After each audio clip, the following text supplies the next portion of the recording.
If you have a lot of student debt as a psychologist, you're not alone.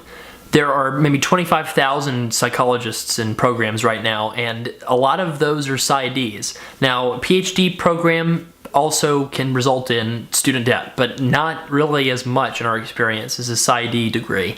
If you have a PsyD degree, oftentimes you'll have maybe 160,000 of student debt. That's the median expected debt according to this recent survey that was done. But in our experience, our average psychologist client has about 224,000 of student loan debt. So that's a lot relative to the typical, $60,000 to $80,000 earnings that a psychologist can expect.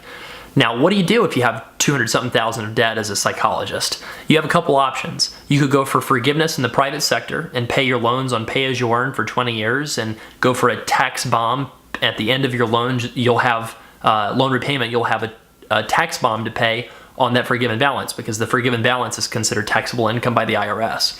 So you would pay 40% of a big number to the IRS all at once, and you'd also pay 10% of your income along the way for 20 years. That's one path. Now, you can also use other kinds of income-driven plans like repay and IBR, but in general, that's the approach of private sector loan forgiveness.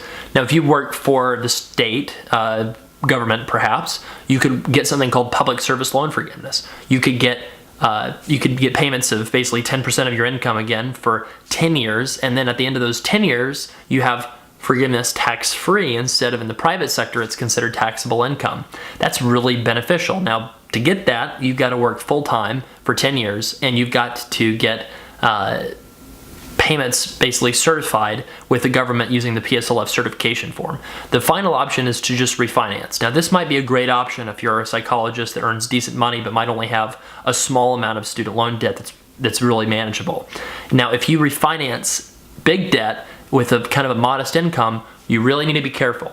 There's some situations where you should still refinance. For example, if you have a spouse who has really high income, that you would have to include their payments, in the payments, you have to include their income. If you filed taxes jointly, that might be a reason to seek out a refinancing, for example. If you have maybe 80,000 of income but only 120,000 of debt, then that might be a reason why you might want to go ahead and refinance, because you can pay it back in a fairly quick amount of time. That could be doable. But if you owe a huge amount of debt relative to your income, then refinancing can be a terrible decision and prevent you from achieving financial security. So the cost of becoming a psychologist continues to rise. It's really soaring, frankly. And you've got all kinds of programs from the low-cost PhD programs out there, some relatively low-cost PsyD programs. Within there, of course, there's the really, really expensive PsyD programs that are causing all kinds of carnage.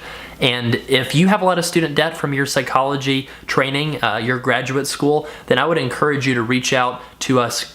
Visit the site, just use the contact button in the bottom right-hand corner, or just book a call, book a custom student loan plan for your psychologist student loan debt.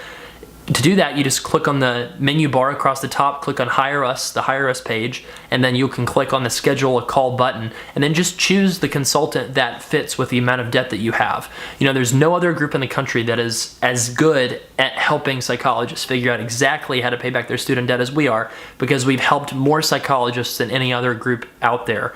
We're passionate about helping people figure out their student debt from their PsyD or PhD training, and we're really looking forward to helping you specifically. So get on a forgiveness program through the private sector, going for the 20 to 25-year loan forgiveness, do a 10-year PSLF path for going for tax-free loan forgiveness, or refinance. And when you choose one of those three paths, make sure you're doing everything as efficiently as possible and not wasting any money, because you can't afford to waste money when you've got that level of debt that you're dealing with.